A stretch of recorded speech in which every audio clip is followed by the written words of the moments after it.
हाँ जी, so last time we did isotope, isobar. I was asking you who's going to give me example for isotopes. Raise your hands, otherwise मैं आपको name करूंगी फिर उसको answer करना पड़ेगा.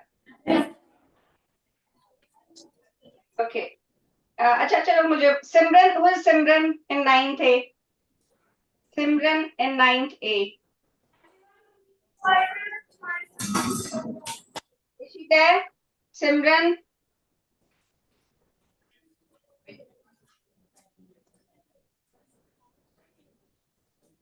Yes, ma'am. हाँ जी बेटा, what? Give me example of isotopes.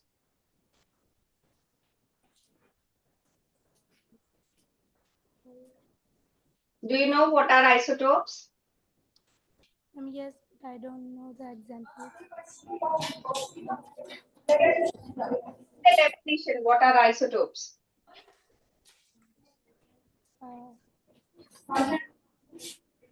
The same number of neutron, different mass number. Same number of what?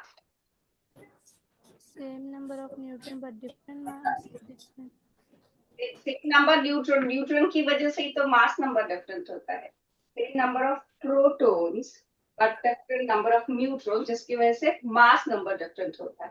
ठीक है, which have same atomic number but mass number different he neutrons की वजह से होता है. तो जिनका एटॉमिक नंबर सेम है मगर मास नंबर डिफरेंट है उनको हम आइसोटोप्स बोलते हैं. जैसे कि हाइड्रोजन के 3 आइसोटोप्स हैं, 1H1, 1H2 एंड 1H3. सबका एटॉमिक नंबर सेम है, सबका एटॉमिक नंबर 1 है, लेकिन मास नंबर डिफरेंट है.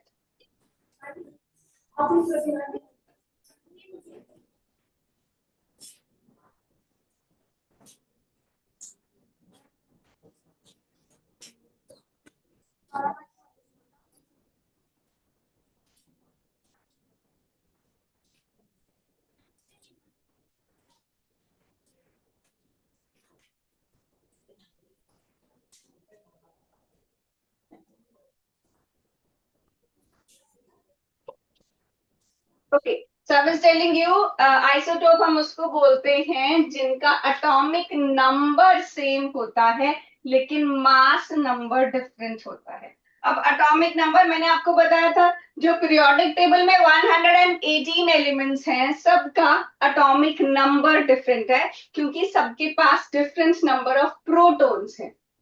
ठीक है, जैसे हाइड्रोजन के पास एक प्रोटॉन है, हीलियम के पास 2 प्रोटॉन है, लिथियम के पास 3 है, बेरिलियम के पास 4 है, बोरोन के पास 5 है.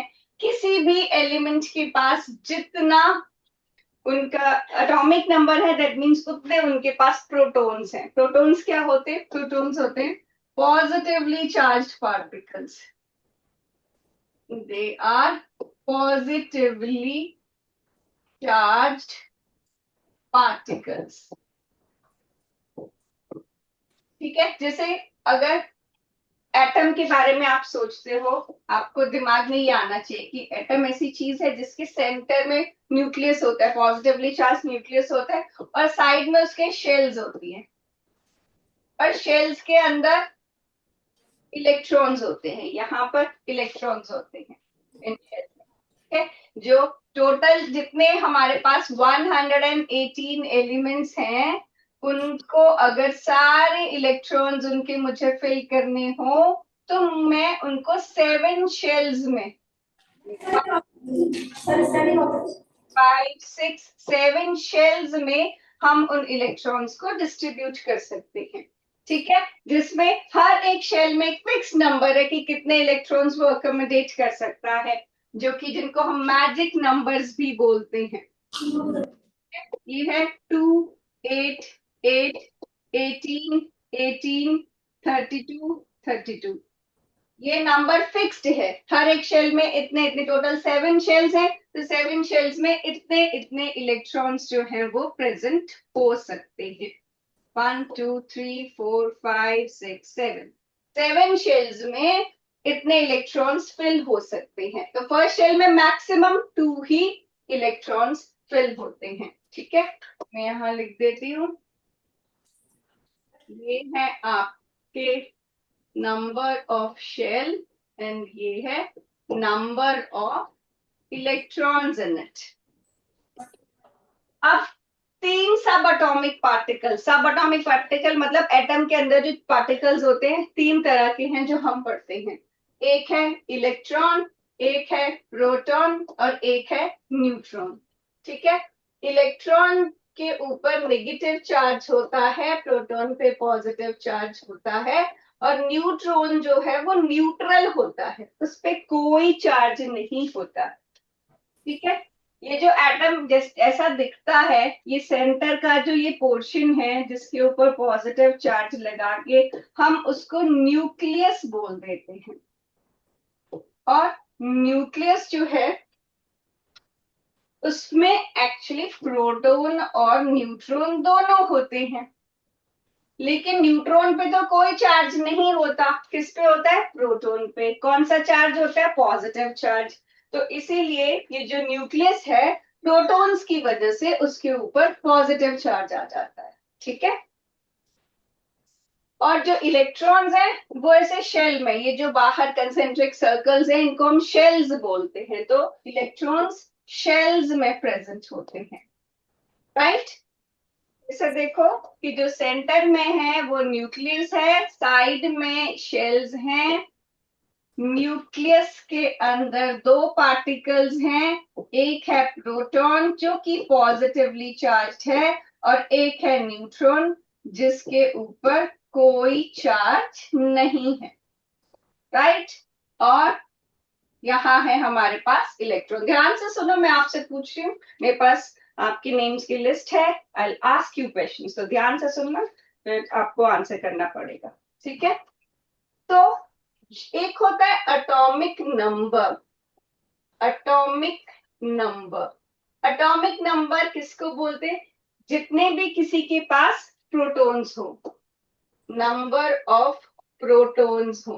तो जो मैंने कहा टोटल 118 एलिमेंट्स हैं, हर एलिमेंट के पास जो उसका एटॉमिक नंबर है उतने ही प्रोटॉन्स हैं। जैसे हाइड्रोजन का एटॉमिक नंबर 1 है तो उसके पास कितने प्रोटॉन हुए? हीलियम का एटॉमिक नंबर 2 है तो उसके पास कितने प्रोटॉन हैं? सोडियम के पास कितने प्रोटॉन हैं? 11, बिकॉज सोडियम का एटॉमिक नंबर इज 11। तो ऐसे जितना भी किसी एलिमेंट का एटॉमिक नंबर है दैट मींस उतना उसके पास प्रोटॉन है। एटॉमिक नंबर के लिए हम सिंबल Z यूज करते हैं और प्रोटॉन पे कौन सा? पॉजिटिव चार्ज है। लेकिन अगर प्रोटॉन पे पॉजिटिव चार्ज है तो हर किसी के ऊपर फिर तो पॉजिटिव चार्ज दिखना चाहिए, लेकिन पॉजिटिव चार्ज हम नहीं लगाते हैं। ऐसे हाइड्रोजन एटम के फॉर्म में तो H लिखेंगे, उसको H पॉजिटिव नहीं लिखते हैं। H पॉजिटिव का मतलब है उसके पास होगा ही नहीं उस वक्त इलेक्ट्रॉन। तो क्यों ऐसा होता है? क्योंकि अगर इसके पास 1 प्रोटॉन है तो इसके पास 1 इलेक्ट्रॉन भी होता है। कोई भी जो एलिमेंट न्यूट्रल फॉर्म में है, जो उसका एटॉमिक नंबर है उतने उसके पास प्रोटॉन होंगे और उतने ही उसके पास इलेक्ट्रॉन्स भी होते हैं। इसमें एक न्यूट्रल एटम में जिसके ऊपर कोई चार्ज नहीं है। ठीक है, उसके पास जितने प्रोटॉन्स हैं उतने ही इलेक्ट्रॉन्स हैं। राइट, अब जैसे अगर आपके पास सोडियम है तो सोडियम का एटॉमिक नंबर है 11। ठीक है, 11, इसका एटॉमिक नंबर 11 हुआ। इसके पास प्रोटॉन्स कितने हैं? इसके पास इलेक्ट्रॉन्स कितने हैं? और इसके पास न्यूट्रॉन्स कितने हैं? नहीं, न्यूट्रॉन्स इसके पास 11 नहीं है, उसका नंबर सेम नहीं होता है। किसी भी न्यूट्रल एटम में उसके प्रोटॉन और इलेक्ट्रॉन सेम होते हैं, उसका पॉजिटिव और नेगेटिव चार्ज सेम होता है, इसीलिए वो कैंसिल आउट होके उस पर कोई चार्ज नहीं होता न्यूट्रल स्टेट में, एटॉमिक स्टेट में। ठीक है, लेकिन नंबर ऑफ न्यूट्रॉन्स के लिए आपको मास नंबर पता होना चाहिए। मास नंबर होता है प्रोटॉन प्लस न्यूट्रॉन। न्यूट्रॉन का नंबर फिक्स्ड नहीं है, जैसे प्रोटॉन का है और हर एलिमेंट के पास जितने प्रोटॉन है उतने इलेक्ट्रॉन है। न्यूट्रॉन के लिए सेम चीज नहीं है, न्यूट्रॉन वेरी कर सकता है, करता है इनफैक्ट। जनरल जो मेथड है किसी भी एलिमेंट के मास को लर्न करने का, वो ये है कि जिन भी एलिमेंट्स का एटॉमिक नंबर, अगर जैसे किसी एलिमेंट का एटॉमिक नंबर इवन है, ठीक है, तो आप उसका approximate double 2 times of its atomic number, generally उसका मास उतना होता है। लेकिन अगर किसी का एटॉमिक नंबर ऑड है, ये चीज आप लिख लो कि अगर किसी का एटॉमिक नंबर इवन है तो उसका जो एटॉमिक मास है, एटॉमिक मास, वो उसके 2 टाइम्स होता है, ठीक है। लेकिन अगर किसी का एटॉमिक नंबर ऑड है तो उसका एटॉमिक मास जो है वो 2 इंटू जो भी उसका एटॉमिक नंबर है, जैसे यहां पर 11 है, 2 टाइम्स प्लस 1, उसमें 1 ऐड कर दिया जाता है, ठीक है। जैसे ये 11 2 22 प्लस 1 23 हो गया, ठीक है। ये आप मोस्टली एलिमेंट्स के लिए ऐसे याद रख सकते हो जो आपके काम के हैं। फिर से बता रही हूं, अगर किसी एलिमेंट का एटॉमिक नंबर इवन है तो उसका एटॉमिक मास 2 से मल्टीप्लाई करके आ जाएगा, डबल हो जाएगा, ठीक है। और अगर किसी एलिमेंट का एटॉमिक नंबर ऑड है तो उसका एटॉमिक मास पता करने के लिए आपको उसको 2 से मल्टीप्लाई करके यू हैव टू ऐड 1, ठीक है। एक और एग्जांपल करते हैं, ये लिख लो पहले, यू शुड नो दिस। अगर आपको फिर एटॉमिक मास, हाँ जी बोलो बेटा, sorry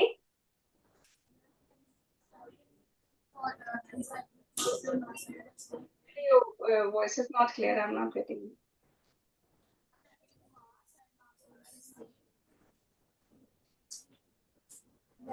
Atomic mass and mass number is same. Atomic mass and mass number is same. उसकी आवाज आ गई, मुझे आपकी नहीं आ रही।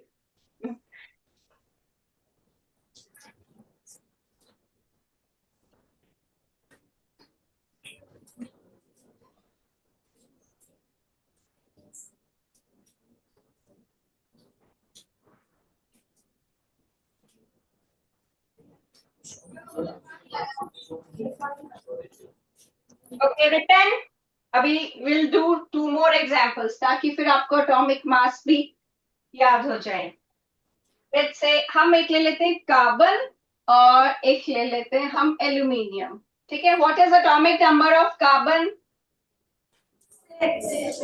6। सो ये इवन है या ऑड है? तो इसका जो एटॉमिक मास या मास नंबर होगा that will be equal to 12, double, ठीक है। तो 6 इंटू 2 12, आप ऊपर ऐसे एटॉमिक मास या मास नंबर लिख देते हो। And what is atomic number of aluminium? 13। ये इवन है या ऑड है? ऑड है, तो क्या करना है इसमें? यस, 2 से मल्टीप्लाई करके उसको प्लस 1, तो 13 2 26 प्लस 1 गिव्स यू। ठीक है, अब इनके आप मुझे बताएंगे what is atomic number, what is mass number, what is number of electrons, what is number of protons, what is number of neutrons. Yes, atomic number of carbon 6, mass number of carbon 12, number of electrons in carbon how many? 6. Number of protons in carbon, number of neutrons in carbon, ये protons plus neutron है। अगर proton इसमें 6 है तो neutrons में कितने बचेंगे? 6 ही बचेंगे, ठीक है। Come to this now, For aluminium, we'll write atomic number, mass number, number of electron, number of proton, number of neutron. So what is atomic number of aluminium? 40. Mass number? 27. Number of electrons? Number of protons? Number of neutrons? 40. ये आपका mass number है, which is proton plus neutron. So if you have 13 protons, neutrons आपके आते हैं 14. ठीक है, 27 में से 13 को माइनस करोगे आपको न्यूट्रॉन्स मिल जाएंगे, right.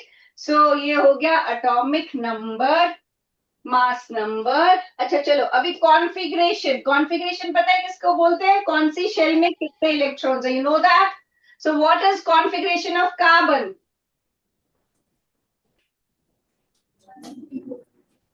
How are 6 electrons distributed in 2-4? First shell में, जैसे मैंने आपको ये मैजिक नंबर्स बताए थे, इसमें हमने किया था कि जो फर्स्ट शेल है उसमें कितने मैक्सिमम 2 इलेक्ट्रॉन्स हो सकते हैं. तो कार्बन के पास अगर 6 इलेक्ट्रॉन्स है तो फर्स्ट शेल में तो आप 2 ही इलेक्ट्रॉन्स फिल कर सकते हो.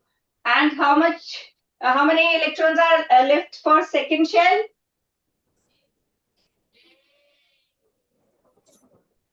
सेकेंड शेल में कितने हैं? 4 टोटल. उसके पास 6 हैं. फर्स्ट शेल में अगर वो 2 फिल कर देगा, it is left with 4 more electrons. So the configuration of carbon can be written as 2,4. ठीक है. और एल्यूमिनियम के लिए व्हाट इज द कॉन्फ़िगरेशन?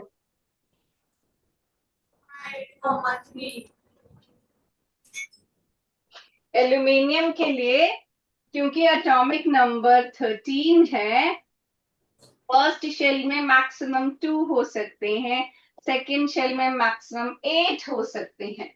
लेकिन ये भी 10 हुआ, इसके पास तो 13 है, तो हमें बाकी इलेक्ट्रॉन्स को थर्ड शेल में पुट करना पड़ता है, क्योंकि हर एक शेल की लिमिट है कि वो कितने इलेक्ट्रॉन्स अपने अंदर अकोमोडेट कर सकती है. तो एल्यूमिनियम के लिए 2 इलेक्ट्रॉन्स हैं इधर, 1 2 3 4 5 6 7 8 एंड देन 1 2 3 2 8 3. इसकी कॉन्फ़िगरेशन इसको बोलते हैं. अब देखो, ये जो शेल है, किसी भी एलिमेंट की जो सबसे लास्ट वाली शेल होती है, what do we call it? Last वाली, हाँ जी, वैलेंस शेल. लास्ट वाली शेल को हम बोलते हैं वैलेंस शेल. ठीक है. तो जो वैलेंस शेल के इलेक्ट्रॉन्स हैं, उससे हमें पता चलता है वैलेंसी का. What do you understand by valency? Valence किसको बोलते हैं?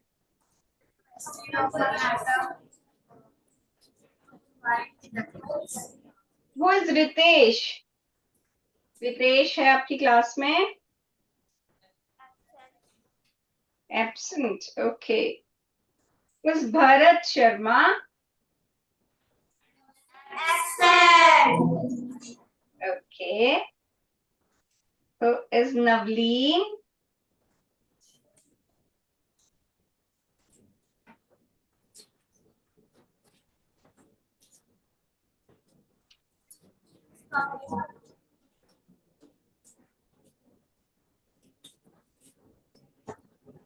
हाँ जी बेटा, do you know what is valence shell? Number of Number of electrons. where present in which shell?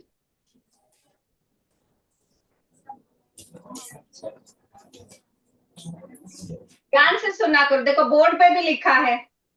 क्या लिखा है मैंने? Valence shell. कौन सी वाली शेल को लिखा है? Last shell. तो वैलेंस शेल का मतलब है लास्ट शेल, जो एंड में सबसे फिल हो रही है. ठीक है, बैठ जाओ. देखो, ध्यान से सुनना है बेटा, मैं अभी मेरे पास मैंने एक बताया, I have got the list of names, I will be asking you questions, so be attentive. जो आपका एटम है उसमें इलेक्ट्रॉन्स एक फिक्स्ड पैटर्न से फिल होते हैं, मैंने आपको बताया मैजिक नंबर उनको बोलते हैं, 2, 8, 8, 18, 18, 32, 32, इस तरीके से फिल होते हैं। तो इन इलेक्ट्रॉन्स को जब आप फिल करते हो तो जो लास्ट वाली शेल होती है वो हमारे लिए सबसे इंपॉर्टेंट है। क्यों? क्योंकि हम उनसे स्टडी करते हैं कि एक एलिमेंट दूसरे एलिमेंट के साथ अगर कंबाइन करेगा तो वो कैसे करेगा। ठीक है, वैलेंस इलेक्ट्रॉन्स या वैलेंस शेल इसीलिए इंपॉर्टेंट है कि वो डिटरमिन करती है कि ये आगे क्या करेगा, इन इलेक्ट्रॉन्स को लूज करेगा, गेन करेगा, शेयर करेगा, क्योंकि अंदर वाली शेल्स के इलेक्ट्रॉन्स पार्टिसिपेट नहीं करते किसी भी एलिमेंट से कंबाइन करने के लिए। आपने केमिकल रिएक्शन वर्ड सुना है ना, रिएक्शन सुना है ना? तो रिएक्शन में क्या होता है, दो चीजें आपस में कंबाइन करती है, तो कैसे कंबाइन करेगी वो इन्हीं इलेक्ट्रॉन्स के सहारे कंबाइन करती है। जैसे आपको कैटायन एनायन सुना है? तो कैटायन एनायन जब भी बनता है तो उसके लिए भी लास्ट शेल के इलेक्ट्रॉन से रिस्पॉन्सिबल होते हैं। तो वैलेंस शेल बहुत इंपॉर्टेंट है, वही पार्टिसिपेट करती है, वही डिसाइड करती है कि इस एलिमेंट ने कैटायन बनना है या एनायन बनना है। ठीक है, तो जैसे कि हमने किया था सोडियम, हमने किया कि उसका एटॉमिक नंबर है 11, कॉन्फ़िगरेशन क्या थी, यू रिमेम्बर? Yes.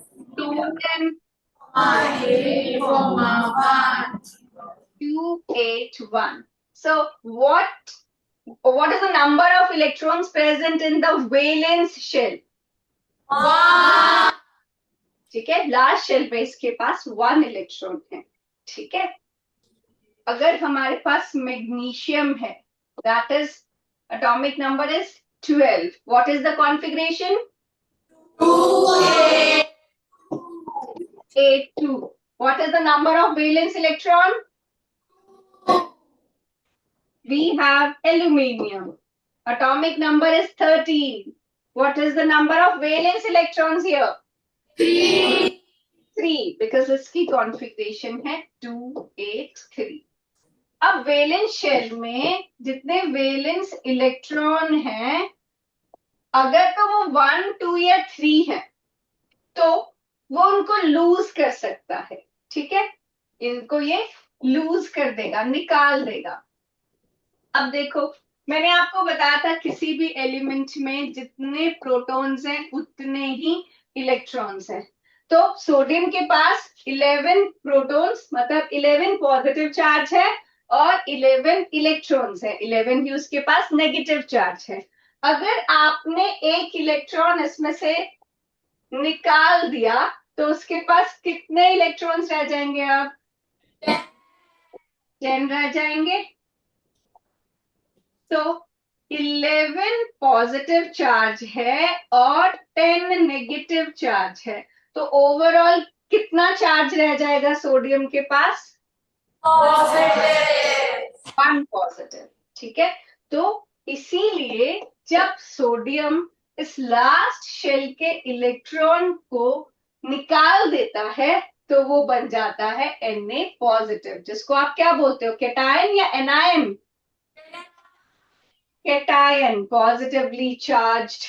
जैसे वो कहते हैं ना पॉ होते हैं कैट के, तो हम याद रखते हैं कि कैटायन के पॉजिटिव चार्ज है। ठीक है, पॉज होते हैं ना कैट के, तो वैसे कैट आयन पॉजिटिव चार्ज। ठीक है, तो जो भी कैटायन बनेगा पॉजिटिव चार्ज उस पर होगा।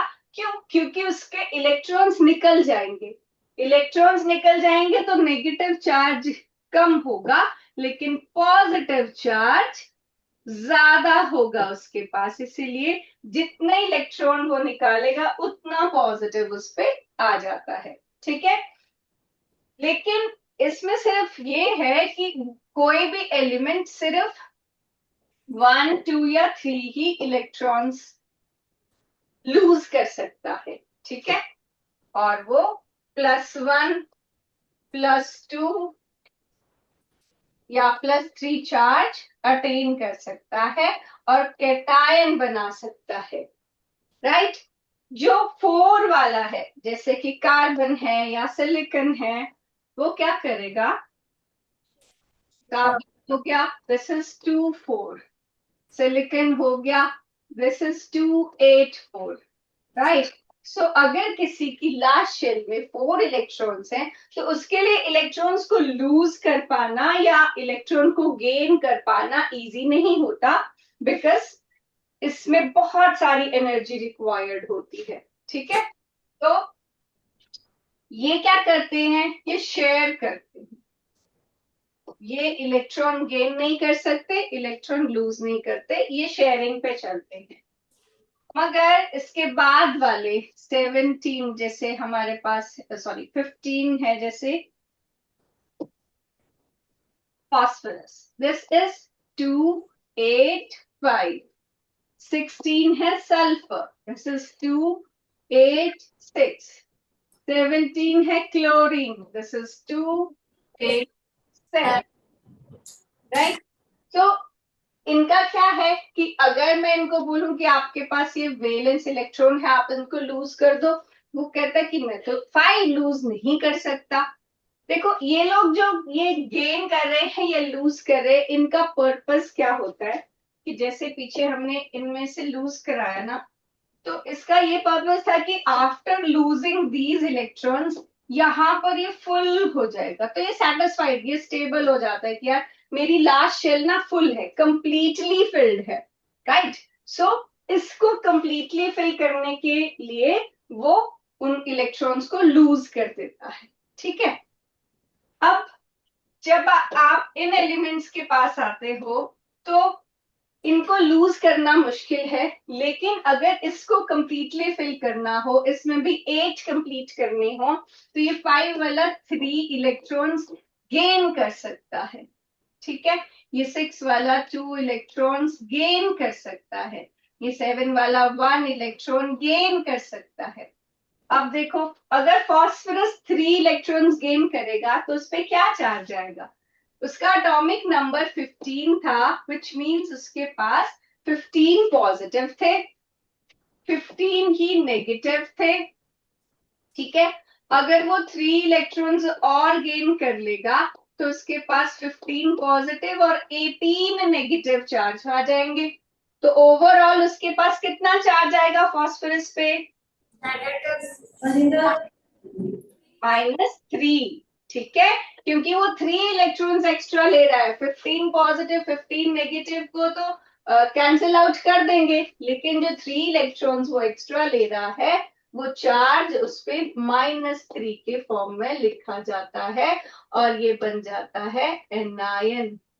तो जब भी कोई इलेक्ट्रॉन लूज करता है it becomes a cation, and जब भी कोई इलेक्ट्रॉन गेन करता है it becomes anion. Similarly sulphur जब 2 इलेक्ट्रॉन्स गेन करेगा तो उसके पास हो जाएंगे 16 पॉजिटिव एंड 18 नेगेटिव चार्ज, और ये बन जाएगा sp2, ठीक है।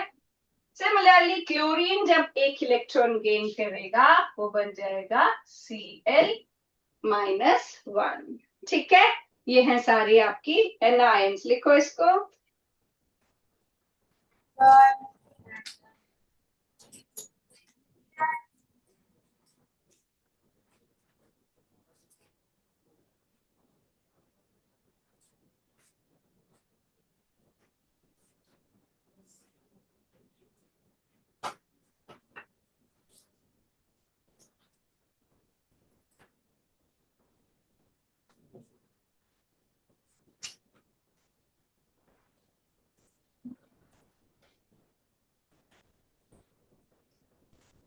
डन। अब देखो तो हमने आइसोटोप, आइसोबार और आइसोटोन की बात करते हैं। सो आइसोटोप में हमारे पास सेम क्या चीज होती है, सेम आइसोटोप्स में atomic number and mass number. Isotope में सेम है एटॉमिक नंबर और डिफरेंट है मास नंबर, ठीक है। और इसके एग्जाम्पल हो गए जैसे 1H1, 1H2, 1H3। Atomic number सबका 1 है, किसी भी दो एलिमेंट्स का तो एटॉमिक नंबर सेम हो ही नहीं सकता है, हर एलिमेंट का एटॉमिक नंबर डिफरेंट है, ठीक है। 1H1, 1H2, 1H3, ठीक है। फिर आइसोबार है जिसके पास सेम एटॉमिक मास है या मास नंबर है। आप अगर मास नंबर लिखते हैं तो आप मास नंबर लिखो, मास नंबर है और डिफरेंट एटॉमिक नंबर है। इसका एग्जांपल आता है, हाँ जी। आपको माइक नहीं ठीक से, कभी आवाज आती है कभी नहीं। Doubt. डाउट? क्या डाउट है? जो आपने एग्जांपल दिया आइसोटॉप्स की, उसका मास नंबर, उसका जो मैंने उसका मास नंबर कैसे चेंज हो सकता है? मास नंबर ऐसे ही एग्जिस्ट करता है, ये एग्जिस्टेंस पे होती हैं चीजें। इसका ये मतलब हुआ कि जैसे हाइड्रोजन है, उसका देखो हर हाइड्रोजन का स्ट्रक्चर ऐसा ही दिखेगा आपको। उसके पास एक प्रोटॉन होगा तो 1 पॉजिटिव चार्ज होगा, एक इलेक्ट्रॉन होगा तो 1 नेगेटिव चार्ज होगा। ये जो 3 फॉर्म्स हैं आपकी, इनमें क्या डिफरेंट होता है? नंबर ऑफ न्यूट्रॉन्स डिफरेंट होते हैं। ये जो पहला फॉर्म है इसको प्रोटियम बोलते हैं, इसमें इसके पास इलेक्ट्रॉन 1 है, प्रोटॉन 1 है, लेकिन न्यूट्रॉन है ही नहीं। क्योंकि इसके पास न्यूट्रॉन नहीं है तो एटॉमिक मास क्या होता है, एटॉमिक या मास नंबर क्या होता है? प्रोटॉन प्लस न्यूट्रॉन, तो उन दोनों का सम कितना आएगा? 1 आएगा, ठीक है। तो इस वाले में न्यूट्रॉन है नहीं, ये हमने नहीं बनाए हैं, ये नेचुरली एग्जिस्ट करते हैं। इसमें जो ये सेकंड वाला है ये ड्यूटीरियम होता है। आपने अगर सुना होगा हैवी वाटर D2O बोलते हैं, जैसे नॉर्मल वाटर H2O होता है, इसको D से भी रिप्रेजेंट करते हैं, ड्यूटीरियम D बोलते हैं, ठीक है। तो इसमें भी क्या फर्क है? दिखने में ही ऐसा होगा, मगर इसके पास प्रोटॉन है 1, इलेक्ट्रॉन है 1 और न्यूट्रॉन भी है 1, तो प्रोटॉन प्लस न्यूट्रॉन टोटल 2 हो गया, इसीलिए इसका मास नंबर 2 होता है, ठीक है। और 1H3 में अगेन दिखता ये ऐसा ही है, लेकिन इसमें प्रोटॉन है 1, इलेक्ट्रॉन है 1 और न्यूट्रॉन इसमें 2 है, तो टोटल प्रोटॉन प्लस न्यूट्रॉन 3 हो जाता है। तो ये नेचुरली एग्जिस्ट करते हैं, हमने नहीं बनाए हैं, डिस्कवर्ड चीजें हैं जिनको हम बताते हैं, ठीक है। और 1H1 को हम प्रोटियम बोलते हैं, 1H1 is called protium, 1H2 is called deuterium. और ये न्यूक्लियर रिएक्टर्स अगर आपने सुने हैं तो वहां पर यूज होता है। And 1H3 is called tritium और ये रेडियो एक्टिव होता है। इसको हम T का सिंबल भी दे देते हैं, इसको D का सिंबल दे देते हैं, ये H का सिंबल हो जाता है, ठीक है। हाइड्रोजन, ड्यूटीरियम एंड ट्रीटियम, ये है आइसोटोप्स, सबका है सेम एटॉमिक नंबर और different mass number. Got it? Any other question? सभी एलिमेंट्स के डिफरेंट डिफरेंट होते हैं मास नंबर पे। सब फिर से बोलो। सबके मास नंबर वेरी होते हैं। सबके क्या एक जैसे हैं? सबके न्यूट्रॉन्स ऐसे ही चेंज होते रहते हैं। हाँ जी बेटा, जो भी आइसोटोप्स है, जैसे आपको कार्बन के आइसोटोप्स जो सबसे कॉमनली आप सुनते हो, कार्बन के आइसोटोप्स हैं 12, 13 एंड 14। अब सबका एटॉमिक नंबर, क्योंकि सेम एलिमेंट का एटॉमिक नंबर तो सेम ही होगा, एक एलिमेंट के अलग अलग एटॉमिक नंबर नहीं हो सकते, ना दो अलग अलग एलिमेंट का सेम एटॉमिक नंबर हो सकता है। एटॉमिक नंबर सबका डिफरेंट होगा, हर डिफरेंट एलिमेंट का डिफरेंट होगा, ठीक है। वो ओवरलैप नहीं कर सकते, वो सेम नहीं हो सकते। यही सबसे बड़ी जो पीरियोडिक टेबल बनाने में सबसे मेन चीज थी, वो ये थी कि दो एलिमेंट्स का सेम एटॉमिक नंबर नहीं हो सकता, ठीक है। तो एटॉमिक नंबर इसमें सेम है। अब इसमें देखो, जो आपके पास प्रोटॉन है वो 6 है, जो इलेक्ट्रॉन है वो 6 है, जो न्यूट्रॉन है वो भी 6 है। यहाँ पर न्यूट्रॉन 7 हो जाएगा, यहाँ पर न्यूट्रॉन 8 हो जाएंगे। बस उसी की वजह से आपके पास ये मास नंबर डिफरेंट हो रहा है, अदरवाइज प्रोटॉन और इलेक्ट्रॉन में सब में सेम है, ठीक है। number of neutrons फिर से बोलो।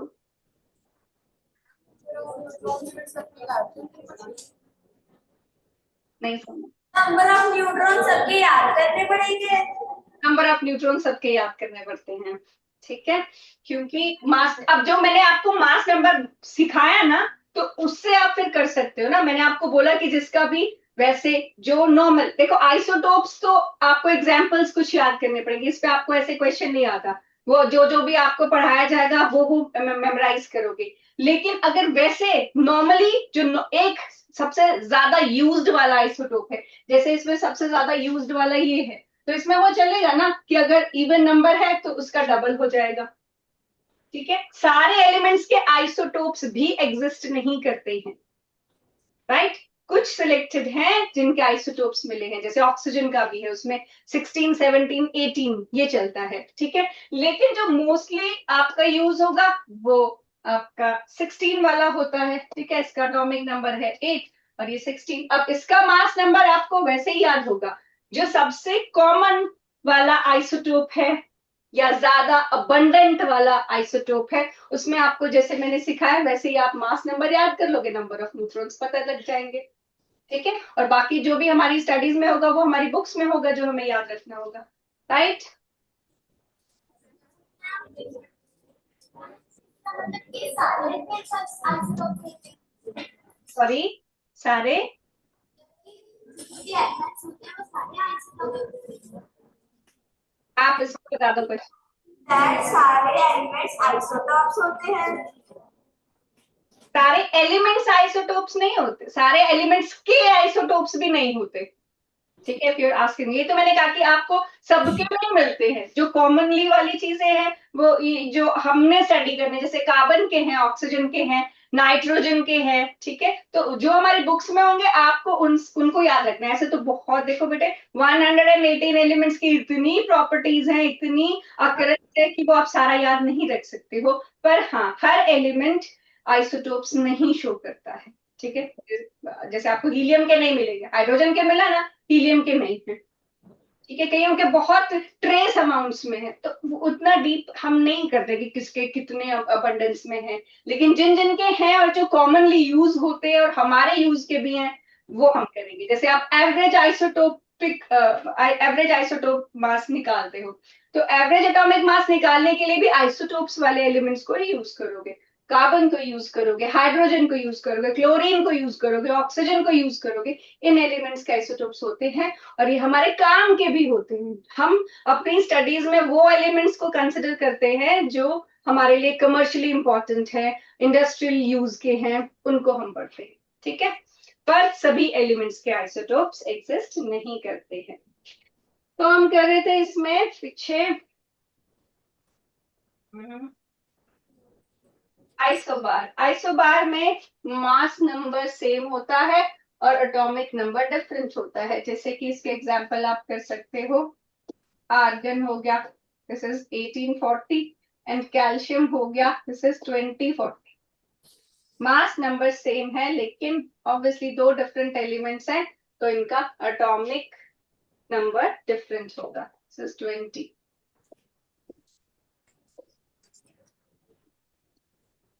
और आइसोटोन में नंबर ऑफ न्यूट्रॉन सेम होते हैं।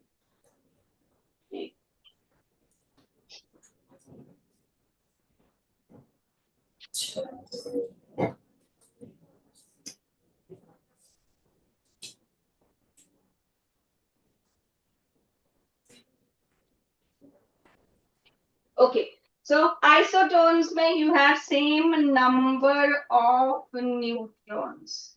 और इसके एग्जाम्पल्स हैं आपके पास, जैसे कि कार्बन का ये वाला आइसोटोप और नाइट्रोजन का ये वाला आइसोटोप.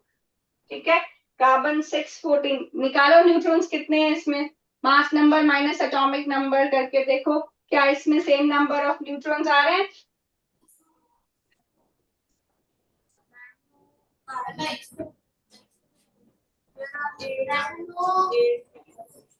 हाँ जी,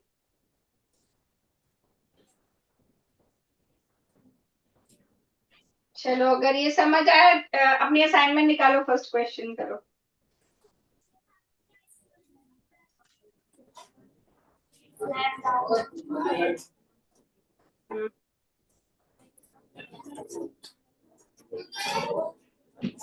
Students are saying that हमें आइसो क्वेश्चन समझ नहीं आ रहा. लास्ट वाला. Next class.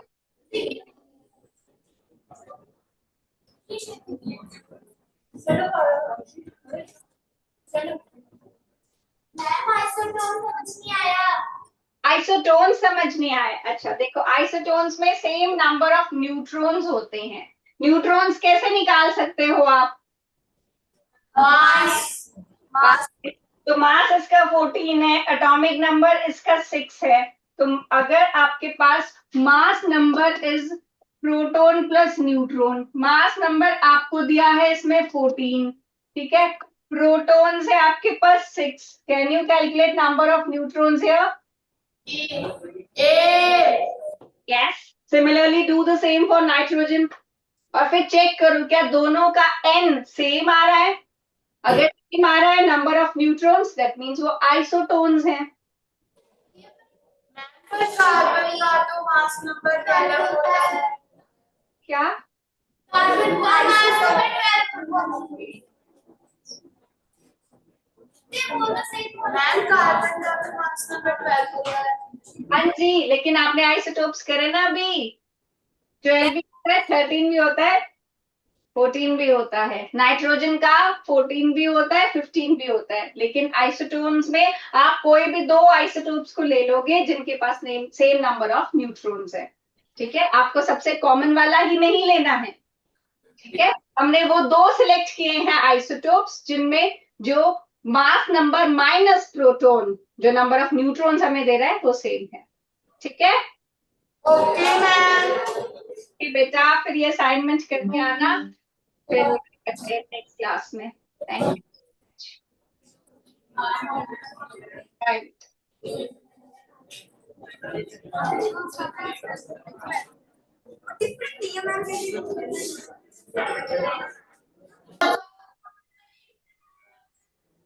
ओके, आज हमने टॉपिक करना है हीरन्स फार्मूला. असाइनमेंट मिल गई बेटे सबको? Very good.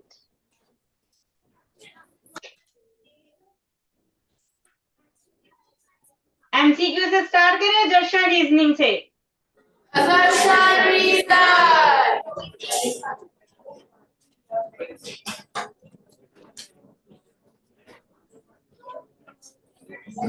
ठीक है, पहले पूछते हैं थोड़ा बहुत कितना का याद है, कितना भूल गए हैं ना. तो अपने आप नहीं बताना, जिसका मैं रोल नंबर बोलूंगी वही बताएगा. ठीक है, okay ma'am.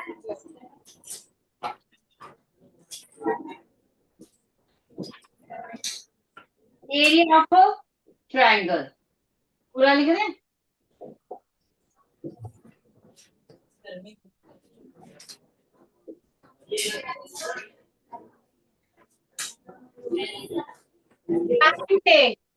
Ninth A roll number 10. Ninth A roll number 10. Area of a triangle बेटे. हीरोन्स फॉर्मूला नहीं बताना, एरिया ऑफ अ ट्रायंगल. मैं ट्रायंगल भी प्लॉट कर देती हूँ आपके लिए. Just a minute.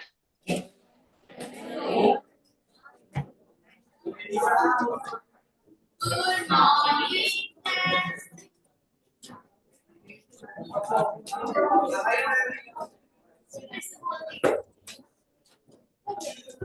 9th B Ma'am, one area multiply base multiply height.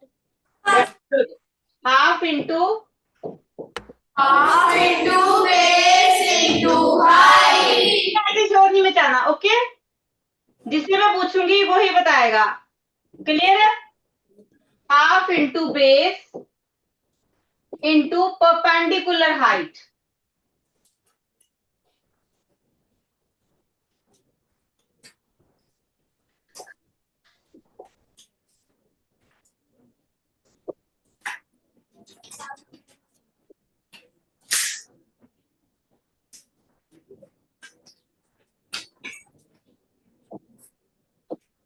Perpendicular height, clear है।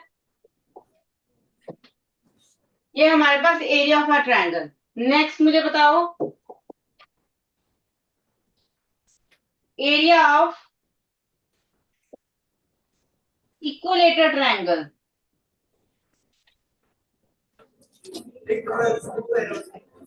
बेटे मैं पूछूंगी वही बताएगा, इक्विलेटरल ट्रायंगल।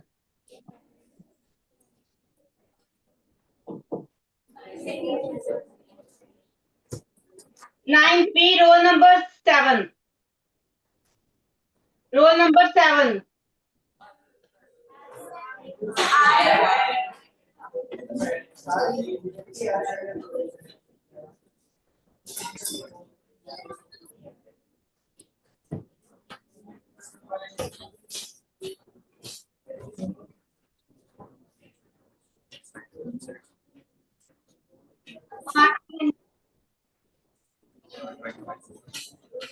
अभी भी समझ नहीं आया।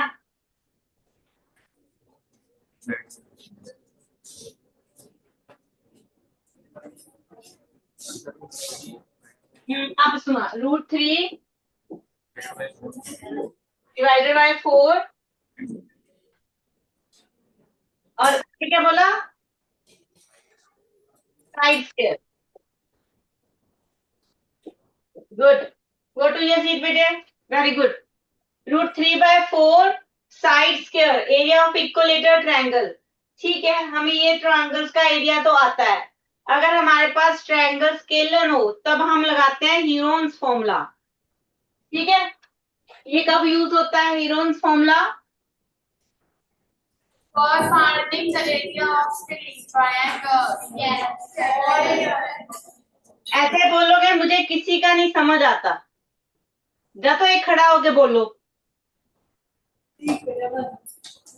अगर आप बताना ही चाहते हो एक जना खड़ा होके बताओ। कब यूज होता है हीरोन्स फॉर्मूला? चलो खड़े होके बताओ। First bench girls. Repeat the question, please. कब यूज होता है, हम हीरोन्स फॉर्मूला कब लगाते हैं? Scaling triangle. जरा बताओ कौन सी triangle? Scaling. Semi scalene triangle.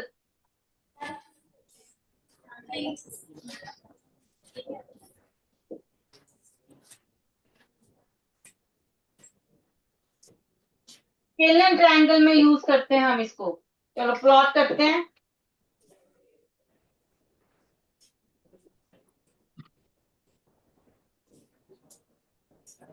अगर हमारे पास ट्रायंगल है उसकी साइड्स इक्वल ना हो, ऑल साइड्स आर डिफरेंट, ठीक है, ऑल साइड्स आर डिफरेंट, तब हम इसको यूज करते हैं। जैसे ए बी के सामने वाली साइड्स को हम नाम देते हैं ए, बीसी के ए के सामने वाली साइड, सॉरी गलत प्लॉट हो गया ये। ए के सामने वाली साइड हमारी ए होती है, बी के सामने वाली साइड बी होती है, सी के सामने वाली साइड सी होती है। जो हमारा वर्टिसेस है ना, एंगल भी कह सकते हो आप, इस एंगल के सामने जो साइड आपकी बीसी है उसको नाम स्मॉल ए दिया जाता है। एंगल बी के सामने जो साइड होती है एसी उसको नाम बी दिया जाता है। और एंगल सी के सामने जो साइड होती है ए बी उसको नाम देते हैं बेटे हम स्मॉल सी। ठीक है, ये 3 साइड्स हैं हमारे पास ट्रायंगल्स की। तीनों की डायमेंशन अगर अलग अलग हो तब हम यूज करते हैं हीरोन्स फॉर्मूला। अगर तीनों की साइड सेम हो तो इक्विलेटरल ट्रायंगल, अगर हमें परपेंडिकुलर हाइट मिल जाए किसी तरह से, अगर यहाँ से परपेंडिकुलर हाइट मिल जाए ये, तब हम पाइथागोरस, तब हम लगाते हैं half into base into perpendicular height. ठीक है, तब हम वो यूज करते हैं। अब हम करते हैं जब हमारे पास तीनों साइड्स अलग अलग हो, तब हम यूज करते हैं हीरोन्स फॉर्मूला। हीरोन्स फॉर्मूला में सबसे पहले हम निकालते हैं एस। एस क्या होता है? What is S? S is semi parameter. Very good.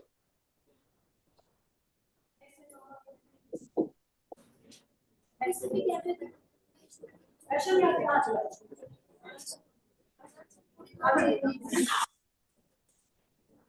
Semi parameter. नहीं बेटे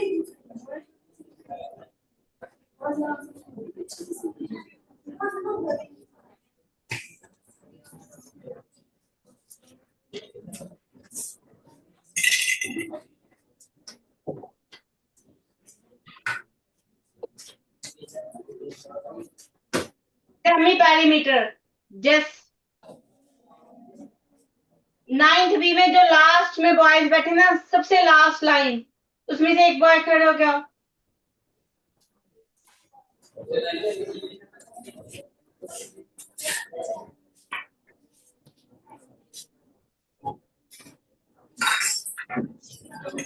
पैरामीटर का फॉर्मूला बताओ।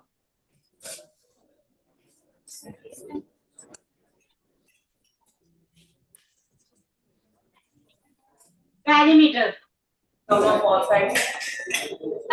साइड्स। हमारे पास तीन साइड कौन सी है? A, B and C. तो पैरामीटर क्या हो गया? A plus B plus C. S को हमने क्या बोला? S is semi perimeter. ठीक है, तो एस क्या होगा?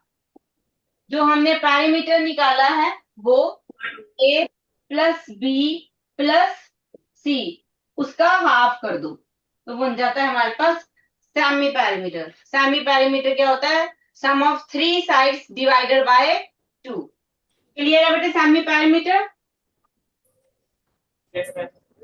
गो टू योर सीट बेटे। हाँ जी, एरिया कैसे निकालते हैं? एरिया का फॉर्मूला देखो फिर।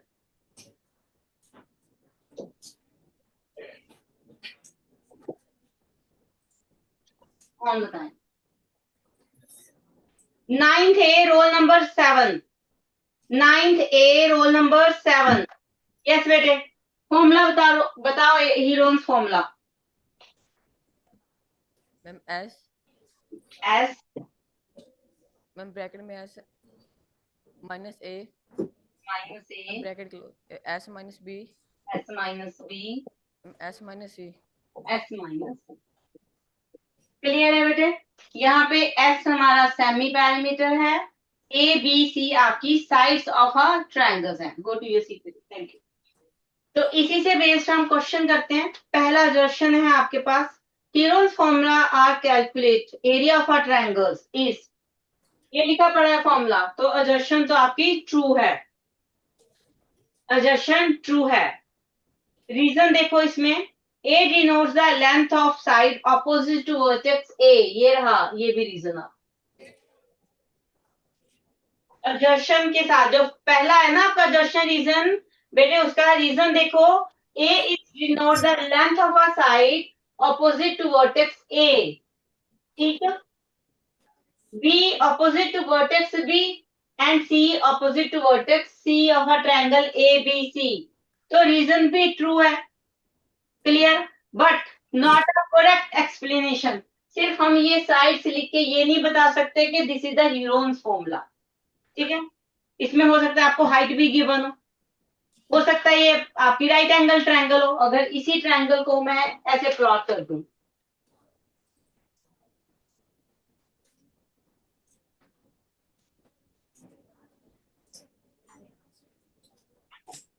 अगर मैं ऐसे प्लॉट कर दूं,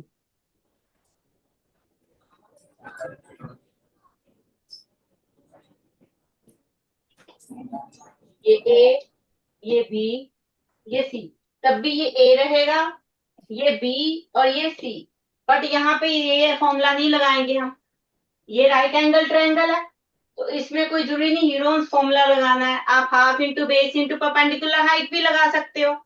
तो सिर्फ साइड बताने से ये कोई कंक्लूजन नहीं निकलता हमें कौन सा फॉर्मूला लगना है उस ट्रायंगल में। क्लियर है बेटे? तो reason is not a correct explanation of assertion, otherwise true है। ऑप्शन बी आएगा आपके पास, assertion and reason both are true, but reason is not a correct explanation.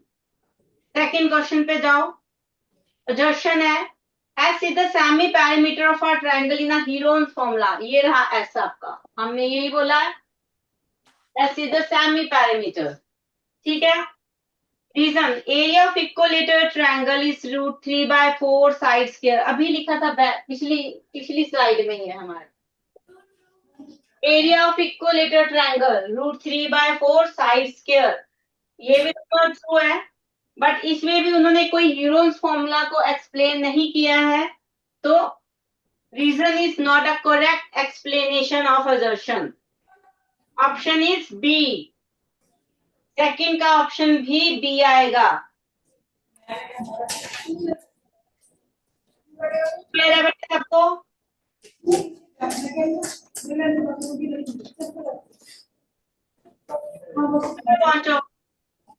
Assertion, the side of a triangles are in ratio. Okay, अब हमें ratio given है, हम next slide पे चलते हैं।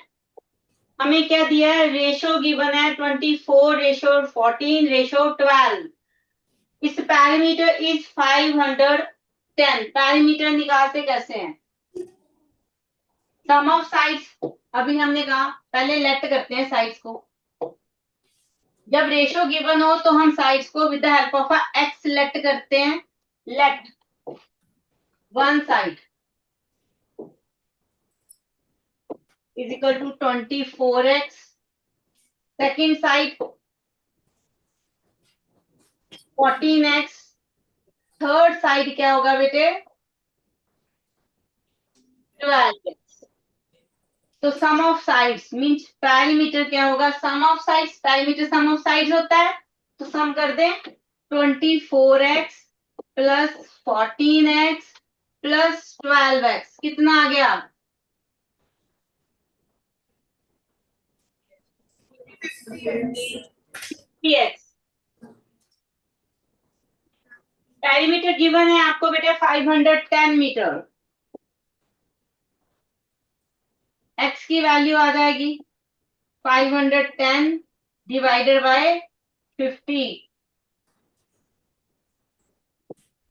10.2।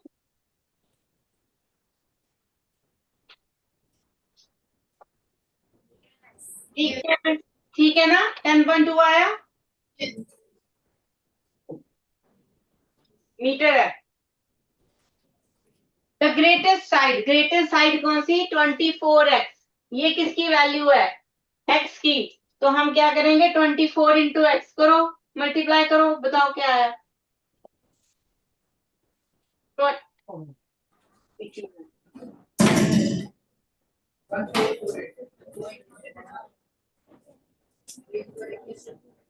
24 इंटू 10.2 क्या आ गया बेटे?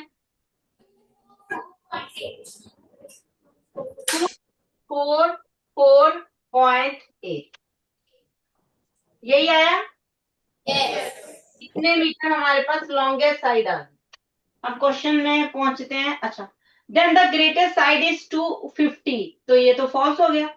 असर्शन इज फॉल्स, हमारे पास तो 244.8 आई है, तो ये फॉल्स है। 0.2 मीटर कम है। ओह, ये तो मीटर में आई है बट वो सेंटीमीटर में गिवन है, ये भी वर्क है, ध्यान से पढ़ना है स्टेटमेंट। रीजन पे चलते हैं। The parameter of a triangle a plus b plus c where a b c are the sides, ठीक है, पैरामीटर हम ऐसे ही निकालते हैं, sum of 3 sides a plus b plus c, ठीक है। तो बेटे रीजन ट्रू है, असर्शन फॉल्स है,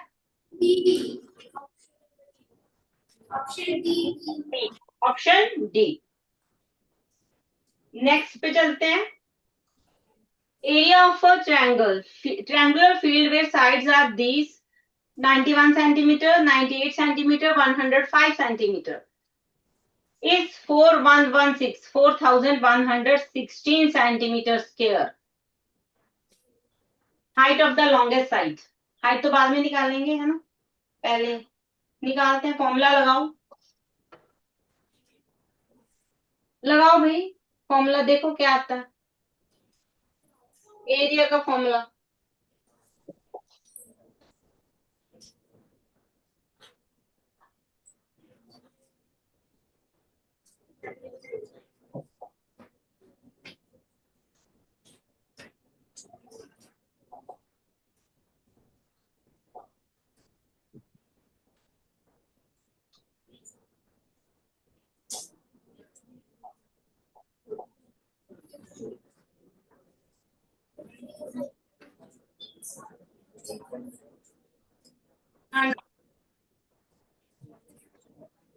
साइड्स दिए बेटे ट्रायंगल्स की हमें A B C. Small A given है 91 सेंटीमीटर, स्मॉल बी गिवन है 98 सेंटीमीटर, स्मॉल सी गिवन है 105 सेंटीमीटर एंड एरिया. यहां तो एरिया ही दे दिया. Area 4116 centimeter square. हमें क्या चाहिए? Height according to the longest side. Longest side कौन सी आपकी? सी 105. ठीक है, इसके अकॉर्डिंग हाइट में यहां से परपेंडिकुलर हमें क्या चाहिए? ये CD चाहिए. अगर मैं यहां से परपेंडिकुलर हाइट का मतलब यहाँ पे परपेंडिकुलर हाइट ही होता है बेटे. ठीक है, जब हम हाइट की बात करते हैं ट्रायंगल में तो वहां पे परपेंडिकुलर हाइट की ही बात की जाती है. तो आप लॉन्गेस्ट साइड के अकॉर्डिंग यहाँ पे एक परपेंडिकुलर हाइट खुद प्लॉट करोगे. थोड़ा कलर चेंज कर दें.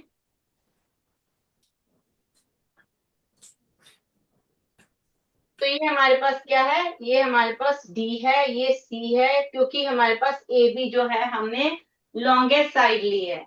तो एरिया क्या होगा? एरिया ऑफ ट्रायंगल फॉर्मूला लगाएं तो half into AB into CD.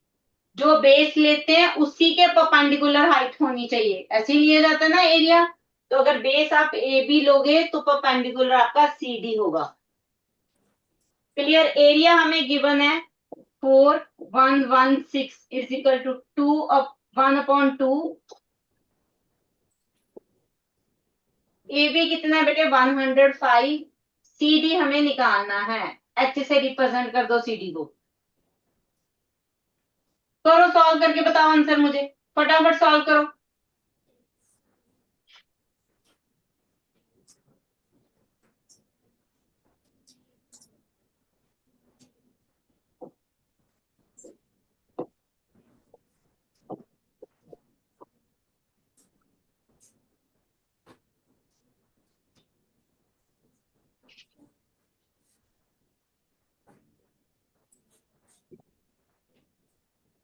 ये सब सेंटीमीटर में आएगा आपके पास. तो जब डिवाइड करोगे H आएगा बेटे 78.4 सेंटीमीटर. देखो आ रहा है आप सबका आंसर 78.4 सेंटीमीटर आ रहा है.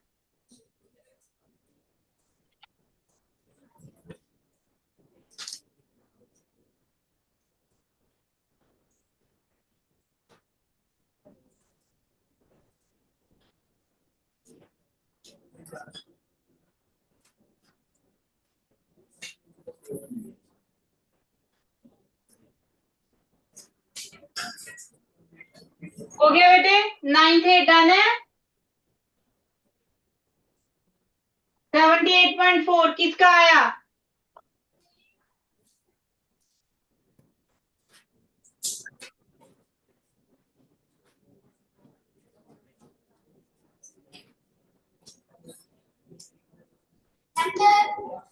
Good, very good. तो बेटे क्वेश्चन देखो, यहाँ पे क्वेश्चन का आंसर जो हाइट आई है वो हमारे पास सेंटीमीटर में आई है. लेकिन गिवन क्या है 78.4 मीटर। डायमेंशन चेंज होगी है आपकी, हो गया ना ये। प्रोजेक्शन फॉल्स है आपके पास, ठीक है। रीजन पढ़ो। Area of a triangle is equal to half into base into height, यही फॉर्मूला लगाते हैं हम। अगर हमारे पास राइट एंगल ट्रायंगल हो तो यही फॉर्मूला होता है।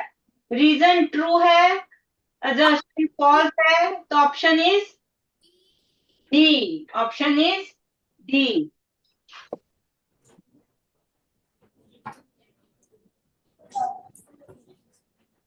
क्लियर है बेटे, कोई डाउट?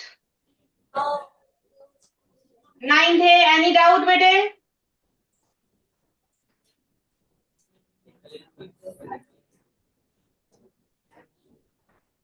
चलो एमसीक्यू पे चलो, देखो एमसीक्यू, पहला एमसीक्यू पढ़ो। चलो ट्राई करो, सॉल्व करो इसको। फर्स्ट एमसीक्यू फटाफट सॉल्व करो, हीरोन्स फॉर्मूला है। First MCQ,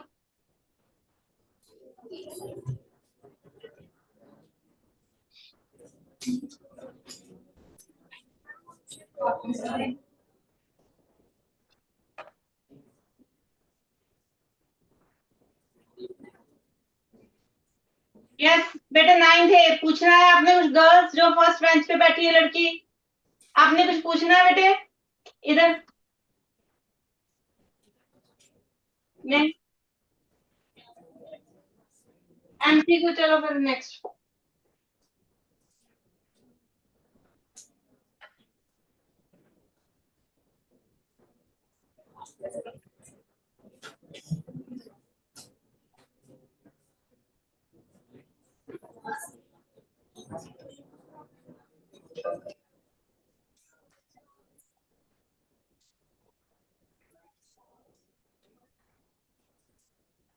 yes, first MCQ है। ए हमारे पास 7 सेंटीमीटर, बी हमारे पास 9 centimetre,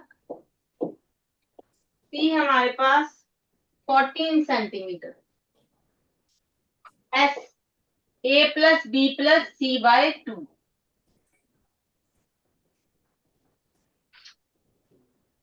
9th A, roll number 2 क्या आ गया बेटे? एस की वैल्यू बताओ। रोल नंबर 2 9th ए कितना है?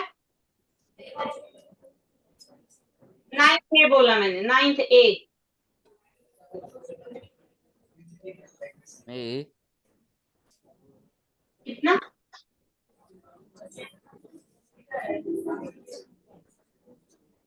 ए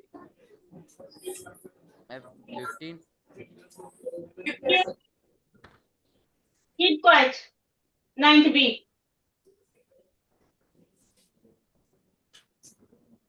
15 आया, ठीक है।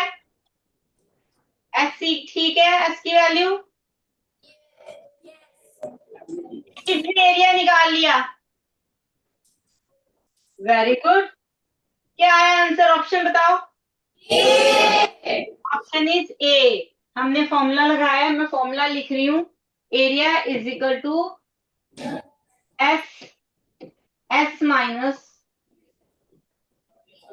ए S minus B S minus C. A B C की वैल्यू हमारे पास है, तो आंसर आपके पास आ जाएगा 12√5।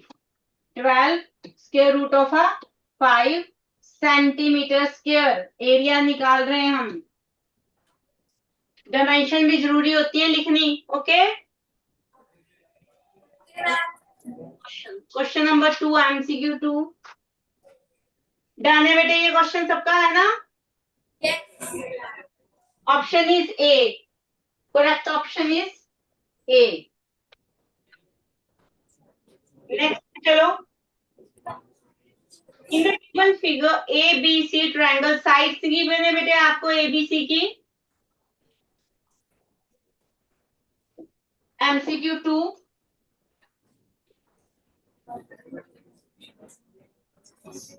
ये हमारे पास एक ट्रायंगल है,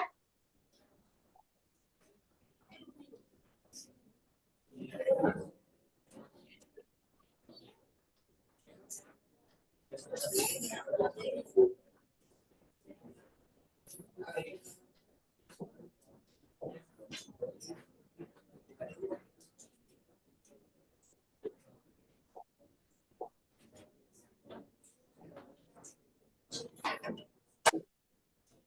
ही प्लॉट करो।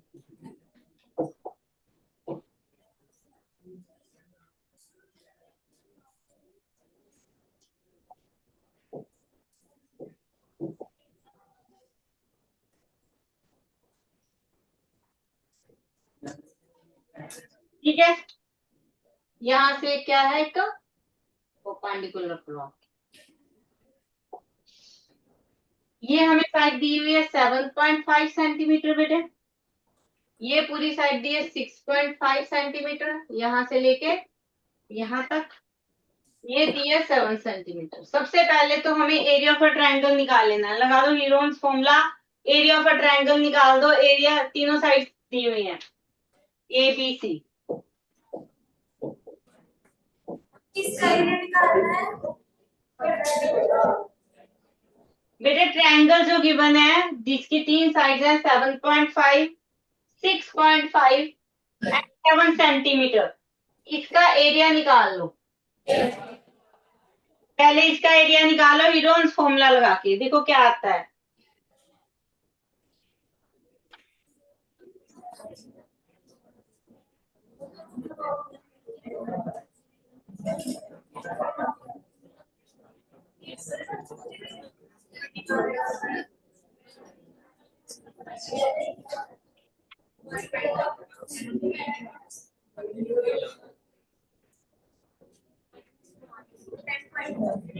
ए दिया है बेटे 7.5 सेंटीमीटर, बी दिया है 6.5 सेंटीमीटर, दिया है 7 सेंटीमीटर।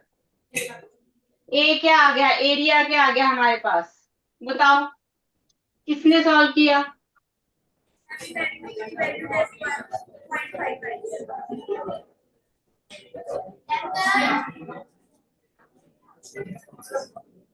नाइन्थ ए में किस किस का हो गया बेटे area, area of a triangle?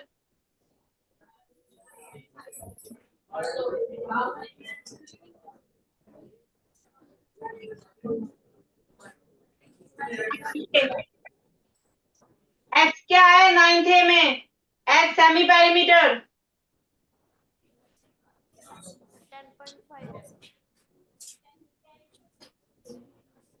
10.5, S आ गया 10.5।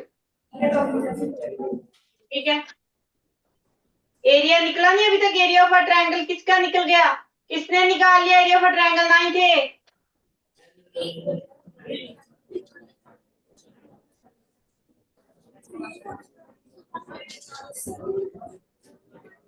9th बी बॉयज, किसने निकाला बेटे एरिया अभी तक?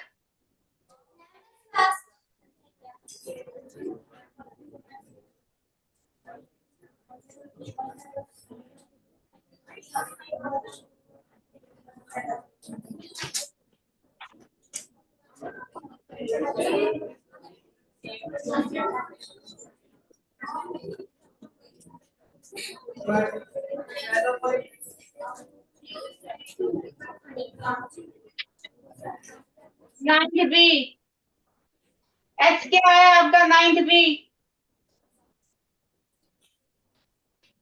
जस्ट अ मिनट, एच तो बता दो, एच एच ऐसी वैल्यू है 10.5। 10.5।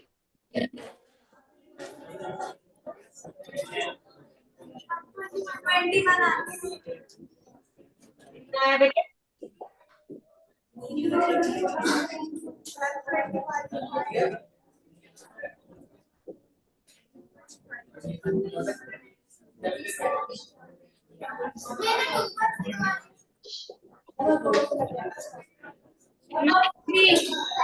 Ninth B, keep quite.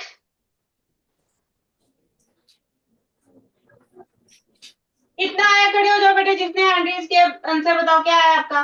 Girl, 9th B girl, खड़े होकर आंसर बताओ।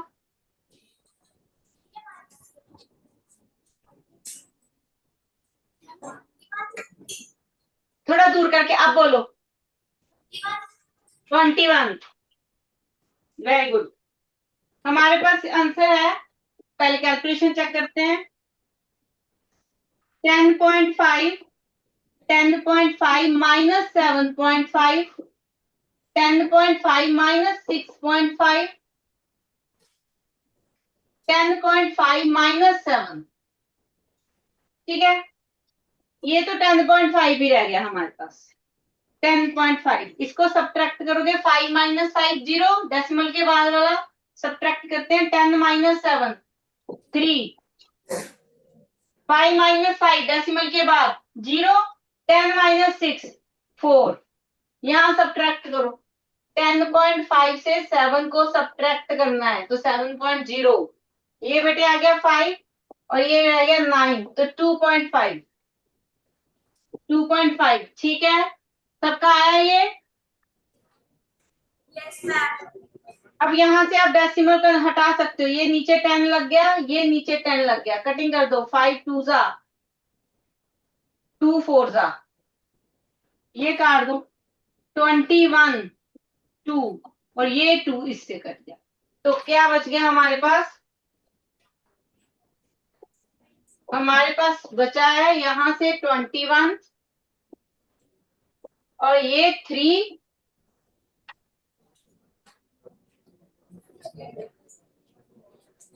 ये गलत किया क्या मैंने? 7 से दोनों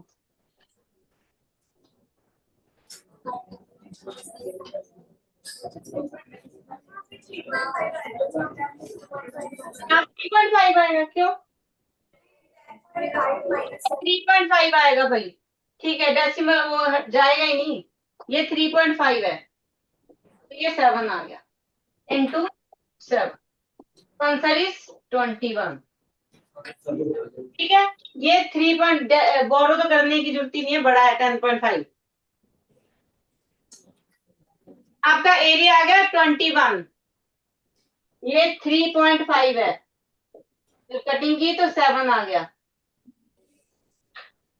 क्लियर? एरिया क्लियर है बेटे, सबको हो गया? Area is centimetre square. अब ये तो एरिया ऑफ ट्रायंगल आया है, हमें क्या निकालनी है? हमें ये हाइट निकालनी है, हाइट ऑफ अ पैरेललोग्राम। तो क्वेश्चन ध्यान से पढ़ो। On the base BC the parallelogram DBCE of same area as that of a triangle is constructed। तो area of a triangle and area of a parallelogram हमें same given है। Area of a parallelogram yes 9th है, roll number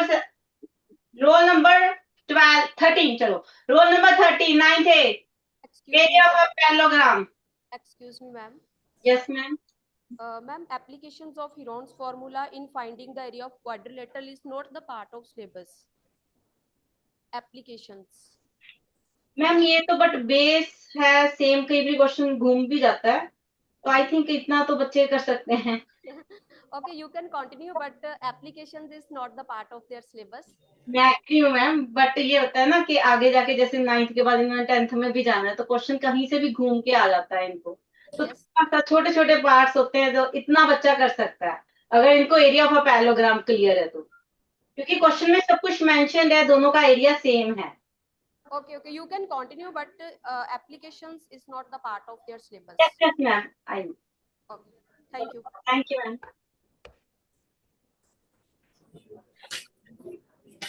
आगे करते हैं बेटे, area of a parallelogram. Yes, roll number 13, area of a parallelogram बताए बिना चलेंगे बेटे आप तो।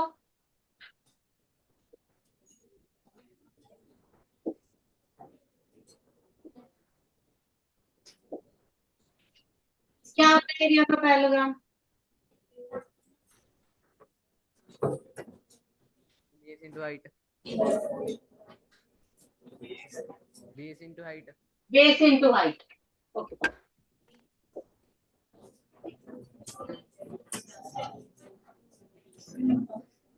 बेटे क्वेश्चन में गिवन है area of a parallelogram is equal to area of a triangle. Area of a triangle आप ऑलरेडी निकाल चुके हो, जो कि 21 है। एरिया ऑफ अ पैरेललोग्राम में बेस की वैल्यू आपको पता है, जो कि 7 सेंटीमीटर है। हमें निकालना क्या है, हमें सिर्फ हाइट निकालनी है, तो हम क्या निकालेंगे, एच निकालेंगे। कितना आ जाएगा बेटे H, 3 centimetre. 3 centimeter. Yes, option is A, 3 centimetre.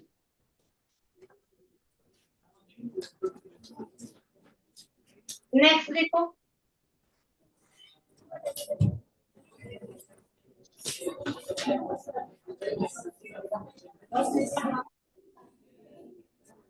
Next question.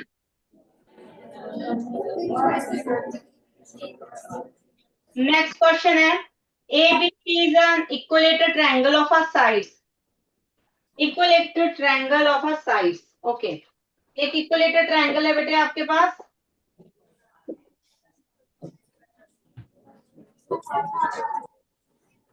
इसकी साइड्स आपको गिवन है 4√3, 4√3 एंड 4√3। इक्विलेटरल ट्रायंगल है और sides are equal. P Q R mid point of ABC, पहले तो नाम दे देते हैं, A C, उसके मिड पॉइंट्स कौन कौन से हैं?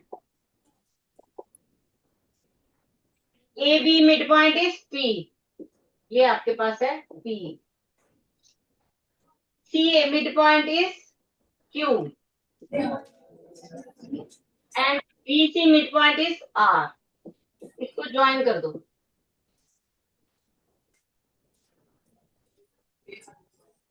ये हमारे पास एक ट्रायंगल बन गई। Area of a triangle PQR, जो हमारे पास PQR है उसका एरिया निकालना है। क्लियर है? ठीक है, पहले तो बेटे एरिया ऑफ इक्विलेटरल ट्रायंगल निकाल लो।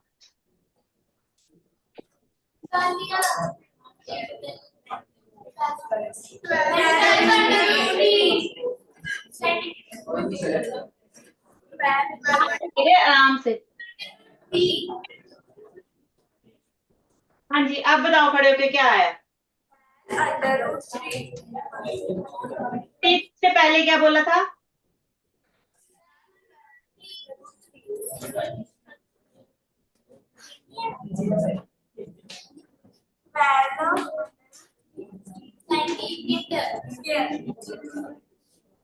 ये तो मुझे सुन रहा है, इसके बाहर क्या बोला है ये नहीं सुनाई दे रहा। 12 ये बोला, यही आता है बेटे area of triangle ABC। Formula हमने लगाया इक्विलेटरल ट्रायंगल, क्या होता है area of equilateral triangle, √3/4 side square.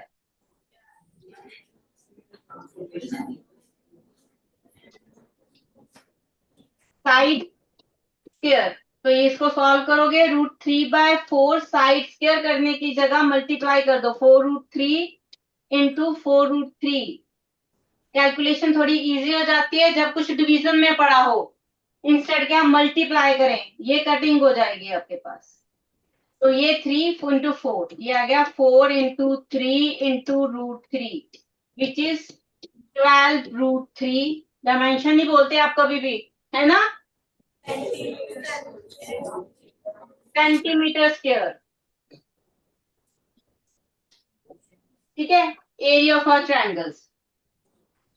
अब देखो एक रिलेशन होता है कि अगर हम यहाँ पे प्लॉट करते हैं, ये जो मिड पॉइंट से मिड पॉइंट को ज्वाइन करके अगर कोई ट्रायंगल बनती है बेटे, वो 4 इक्वल पार्ट्स में ट्रायंगल्स कन्वर्ट हो जाती हैं। ये ट्रायंगल इसका एरिया, ये ट्रायंगल इसका एरिया, ये ट्रायंगल इसका एरिया, और ये 4 ट्रायंगल, 4 ट्रायंगल्स बनी है, चारों ट्रायंगल्स का एरिया सेम होगा। ठीक है, एरिया 4 ट्रायंगल्स आर इक्वल। जो हमारे पास मिड पॉइंट ज्वाइन करके न्यू ट्रायंगल बनेगी, उससे जो 4 ट्रायंगल्स बनती हैं उन चारों का एरिया सेम होता है। क्लियर है? ये चीज क्लियर है, याद रखनी है, ये काम आने वाली चीजें होती हैं। ये मैं थोड़ा इरेज कर रही हूँ अभी, खुद द टाइमिंग ये हमने कर लिया है, ठीक है, क्योंकि मुझे यही पेज चाहिए। तो यहाँ पे ना एक रिलेशन बनता है, देखो रिलेशन है आपके पास, क्या बनता है कि रेशो बनाते हैं हम, area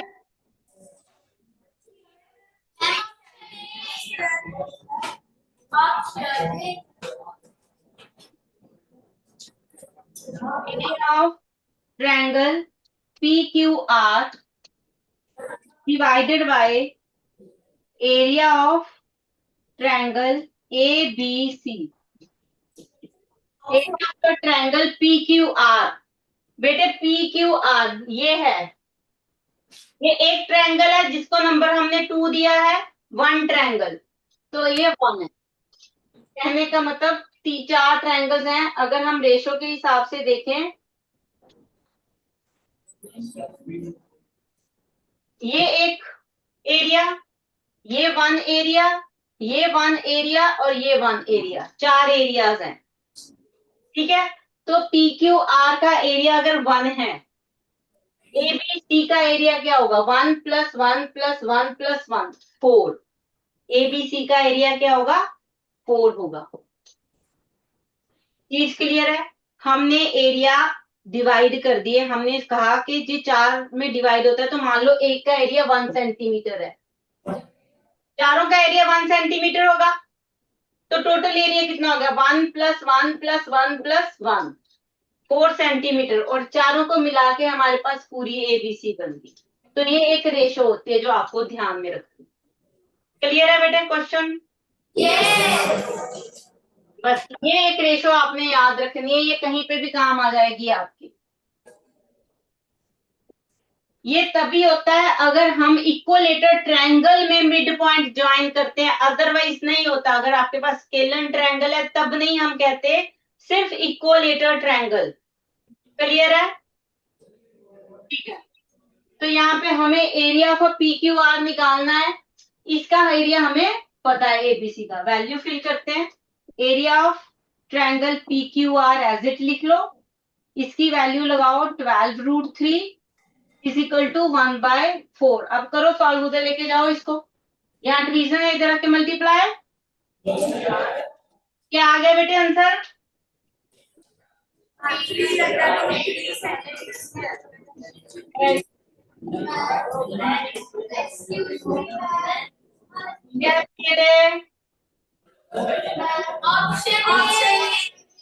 option A. Just minute, 1 minute. Excuse me किसने बोला था बेटे? कोई डाउट है तो बता सकते हो। ओके, ऑप्शन इज ए। सबको क्लियर है? 9th ए बेटे, क्वेश्चन क्लियर है? 9th ए। अगर क्लियर है तो रेज योर हैंड्स। यस बेटे।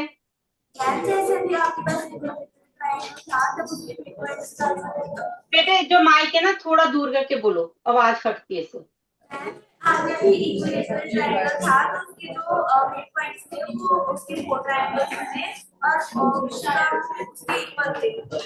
है, अगर हमारे पास कोई और ट्रायंगल हो तब भी ऐसे सेम ही होगा। नहीं, ये इक्वलेटर ट्रायंगल के लिए ही है।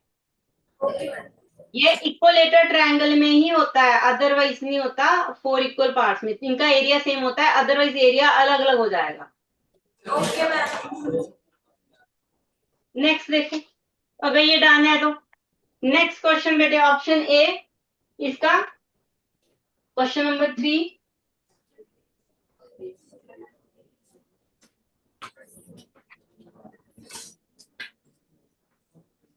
कितने बजे तक है बेटे आपकी क्लास? मेरे ख्याल से टाइम हो गया आपका।